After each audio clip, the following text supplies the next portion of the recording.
დღევანდელი ჩვენი პრესკონფერენცია განპირობებულია ბოლო დროს მასობრივი საშუალებებით იურა ვაზაგაშვილის მიერ საზოგადოების შეცდომაში შეყვანის მცდელობით.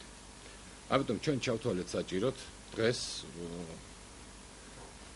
საზოგადოებას მივაწოდოთ ინფორმაცია, რომელიც შეიცავს სიმართლეს და როგორც თავად ვაზაგაშვილი მოითხოვს, ეს იყოს და ეს არის დოკუმენტალურად დამტკიცებული.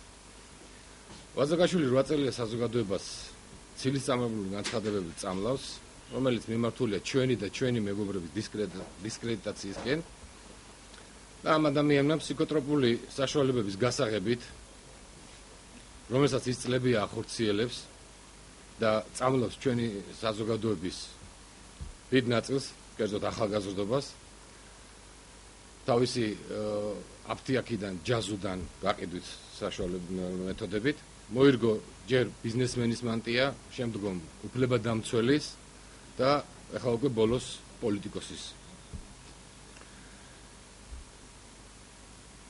სინამდვილეში ის არის კრიმინალური სამყაროს აქტიური წევრი და მას კრიმინალურ სამყაროში იცნობენ როგორც ოსი იურას მეტსახელით.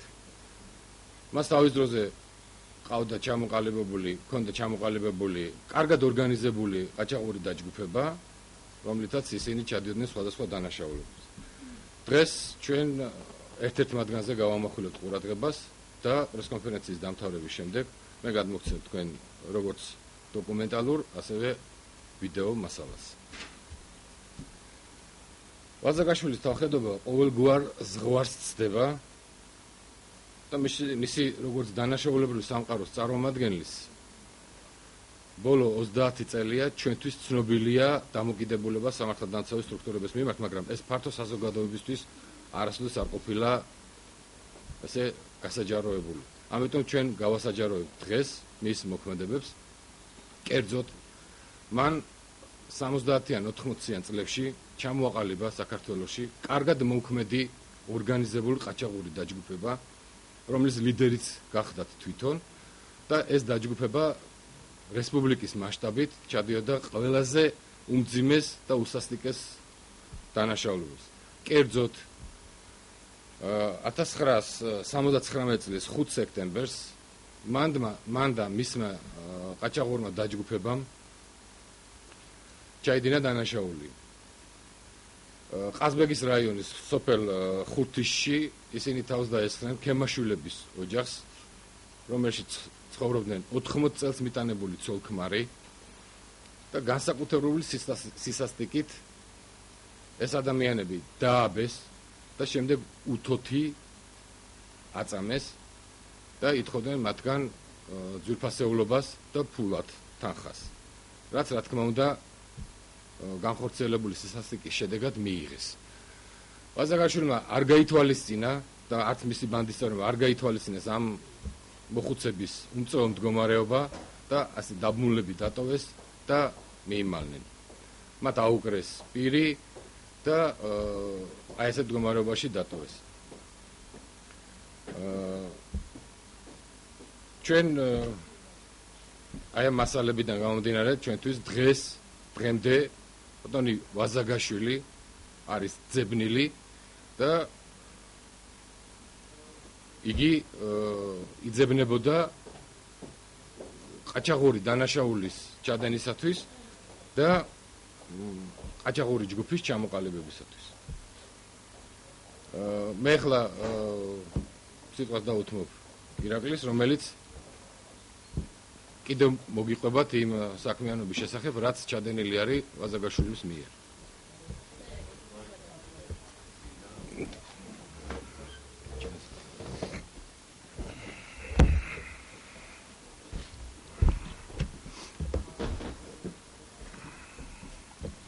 მოგესალმებით. ამ ბოლო დროს ციხეში განვითარებულმა მოვლენებმა და კოლონიებში განვითარებულმა მოვლენებმა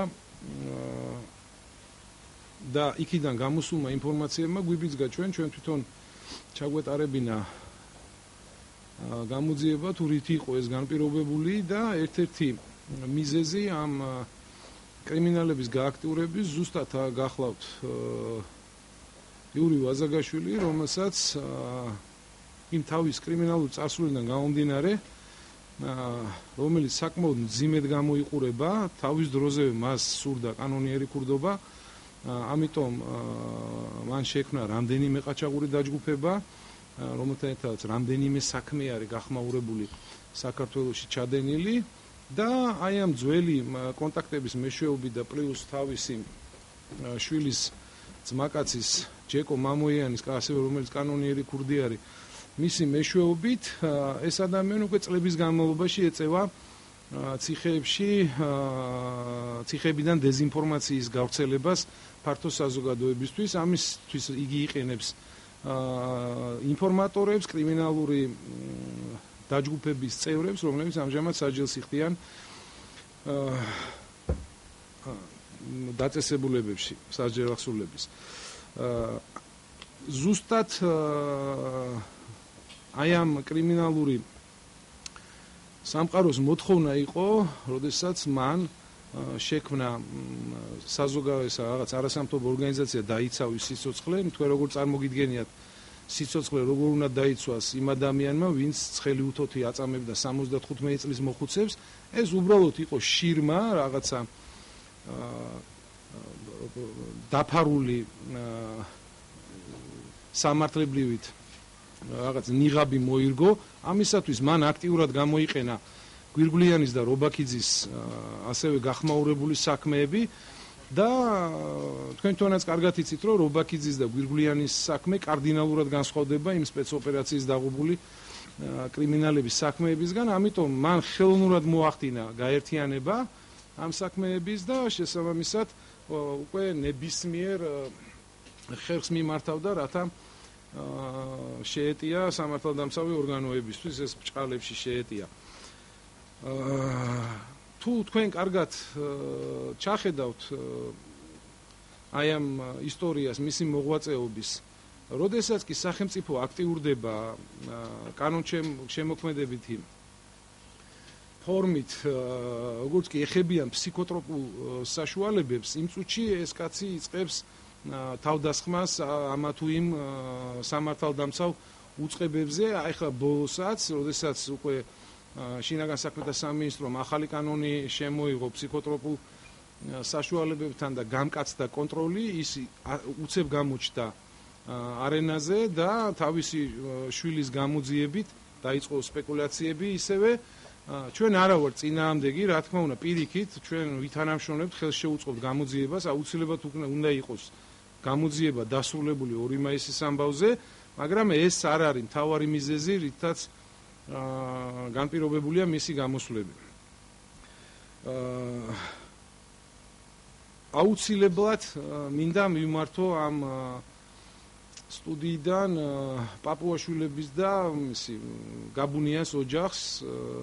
მე მინდა რომ ამ ადამიანებმა თუ რამე კიდე აპრკოლებდა, რაღაც შიში გააჩნიათ ამ ოჯახის მიმართ, გადალახონ ეს შიში და მოგმართონ ჩვენ ორგანიზაციას, ჩვენ მათ სამართლებრივ დახმარებას გავუწევთ, აუცილებლად შევიტანთ ჩვენ განცხადებებს, რათა გამოძიებული იქნას ბექა პაპუაშვილის და გიორგი გაბუნიას გარდაცვალებები. ბექა პაპუაშვილის საქმე თავიდანვე ცნობილი იყო ჩვენთვის და ბექა პაპუაშვილის მკვლელობა ფაქტიურად არის გახსნილი, სულ რაღაც 2 კვირის სამუშაოები არის ჩატარებული, რომ ამხილონ ის ადამიანები, ვინც მოკლა ბექა პაპუაშვილი. რა თქმა უნდა, ერთ-ერთი მკვლელი იყო ზურაბ ვაზაგაშვილი, იმიტომ რომ სხვას რო ყველაფერს თავი დავანებოთ ბექა პაპუაშვილის მკვლელობის ადგილზე მისი მანქანა იქნა აღმოჩენილი, რომელიც გაქცევისას დაავიწყდათ.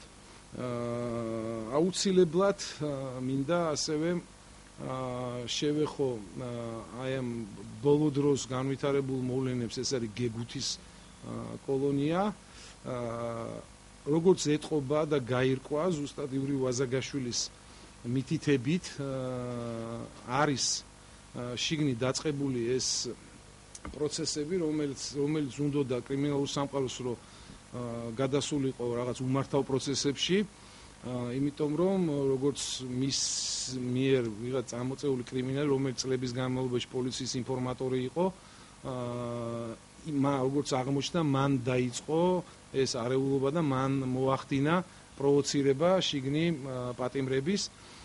აქედან კიდევ ერთხელ მტკიცდება ის ძაფი, რომელიც აკავშირებს ამ ადამიანს ციხეში მჯდომ კრიმინალებთან და სხვადასხვა ქვეყნებში გადახვეწილ კანონიერ ქურდებთან, იმიტომ რომ ზუსტად ვაზაგაშვილის ადვოკატი იქნა შეყვანილი, შესული ამ კრიმინალთან და მას ჩამოართვა იქ მან გამოკითხვის ოქმი, რაშიც აბსოლუტურად მთლიანად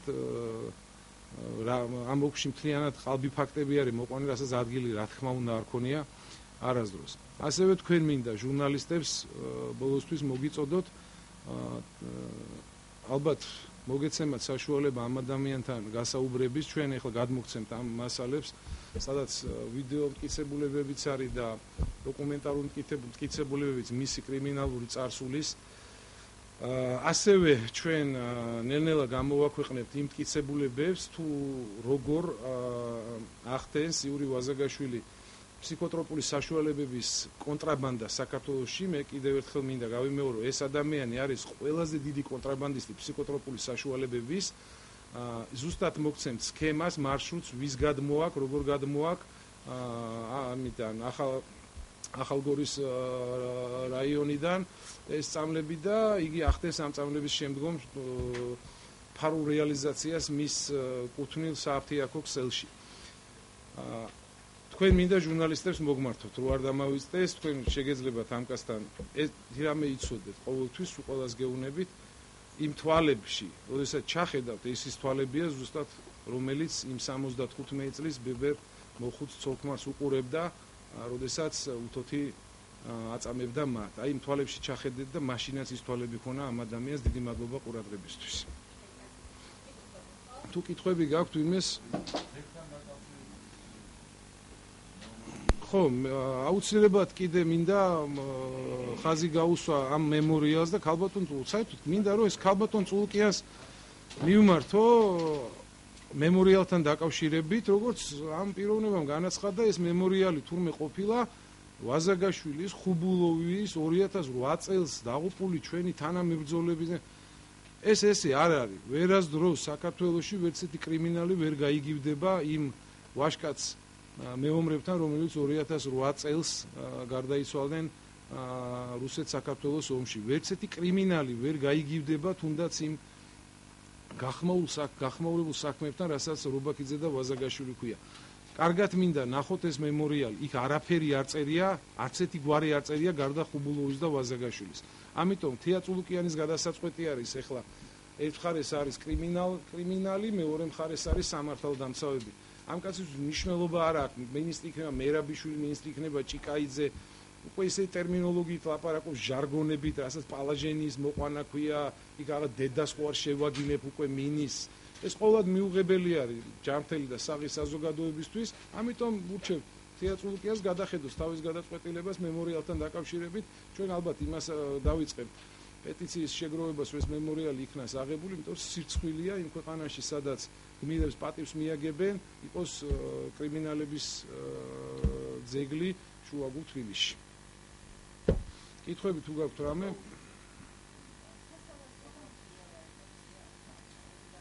სასამართლო განხილვა არ არის, ეს საქმე არის გამოძიების ეტაპზე, იკითხებიან პიროვნებები დამატებით და რა თქმა უნდა მივესალმებით და ჩვენ მზად ვართ, როცა დავკითხავენ, ჩვენ ვითანამშრომლობთ გამოძიებასთან და მოვუყვებით იმ რეალობაზე სიმართლეს, რაც იყო იმ დღეს, იმ ადგილას და იმ წუთებში.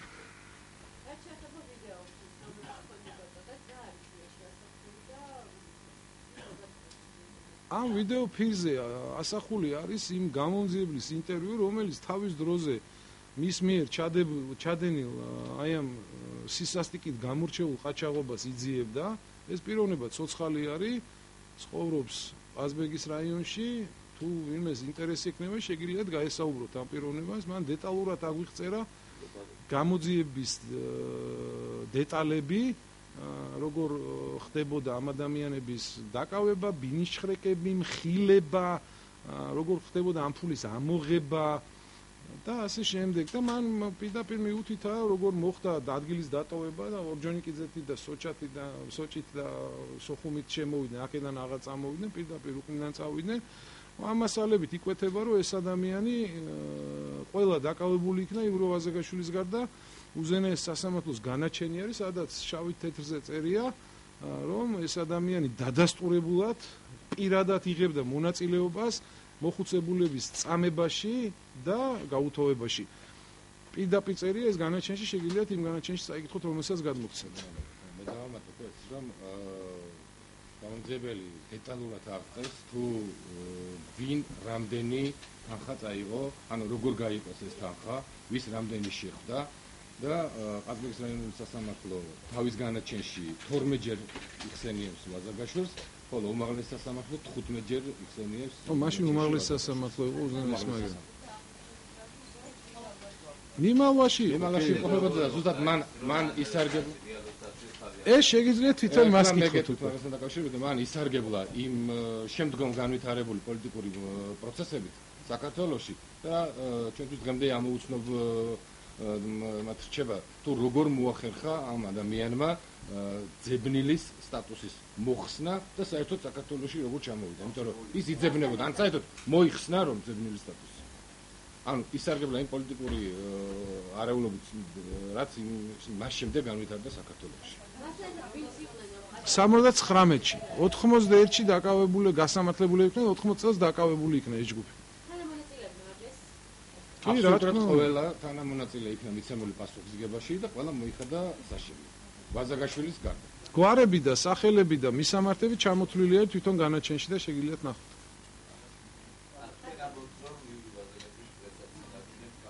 ჩვენ ვერაფერს ეს შეგიძლიათ თვითონ მას კითხოთ, როგორ მოახერხა მან ძებნილის სტატუსიდან მიეღო ბიზნესმენის, მიეღო უფლებადამცველის და მიეღო აი ამ წამებამ მოსხმული რაღაც მანტიის სტატუსი. ვადასტურებთ ჩვენ რომ დღემდე იურა ვაზაგაშვილს აქვს აქტიური თანამშრომლობა, აქტიური კავშირები კრიმინალურ სამყაროსთან.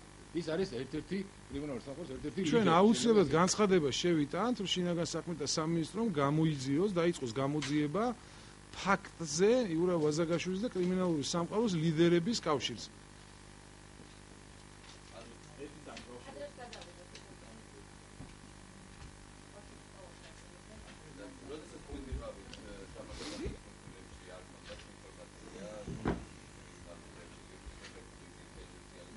მე მინდა კი საკმაოდ საინტერესო კითხვა არის, უბრალოდ ჩვენ არ ქონა საშუალება ესე პირდაპირ გამოსულიყავით და მიგვემართა, იმიტომ რომ ჩვენ რაღაცა მოვალეობები ქონდა, იმიტომ რომ მოქმედი ოფიცრები ვიყავით.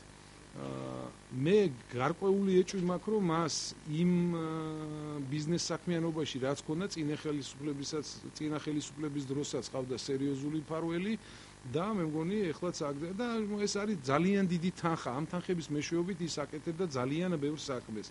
შესაბამისად, ეს ეჭვი ყოველთვის არსებობდა, იმიტომ რომ ჩვენ, როდესაც დავიწყეთ მუშაობა, ყოველთვის ხდებოდა ამ გამოძიებების და ოპერატიული ინფორმაციების საწყის დონეზევე მიბლოკვა, ამიტომ არ გამოურიცხავ, რომ წინა ხელისუფლების დროსაც მას ყავდა მფარველები ხელისუფლებაში. რაც შეეხება მის კრიმინალურ საქმიანობას, ზუსტად ჩვენ სამართალდამცავები ვიყავით. ბოლო დროს ბატონო გაასაჯაროვა, რომ თუნდაც მისთვის ვინმე რომ სამართალდამცავება მას ააქვს ავტომანქანა. მისთვის სამართალდამცავებს ავტომანქანა არ წაურთმევიათ, მისგან კანონიერად იქნა ამოღებული გატაცებული ავტომანქანა, რომელიც იყო მოპარული აჭარაში და აჭარის სასამართლოს დადგენილებით მოხდა ავტომანქანის ამოღება, რომელსაც ის დადიოდა ქალაქში.